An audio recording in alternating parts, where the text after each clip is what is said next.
Ang sarap balikan ng nakaraan, no? Yung panahong walang masyadong pinoproblema. Mga bagay na ginagawa natin noon, di na natin nagagawa ngayon. Noon, laro-laro lang naman ng buhay eh. Ngayon, mapipilitan ka na lang din makipaglaro para mabuhay. Ang sarap lang maging bata ulit. Aaminin ko, ito talaga yung pinakakinatatakutan ko. Ang tumanda.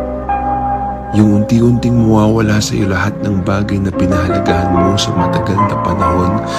Mga mahal mo sa buhay na simula pagkabata, kasama mo.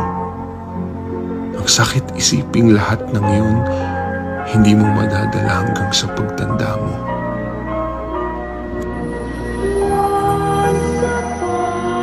Kaya habang may pagkakataon pa ako, susulitin ko na. Minsan lang ako maging bata. At minsan lang din ako mabubuhay.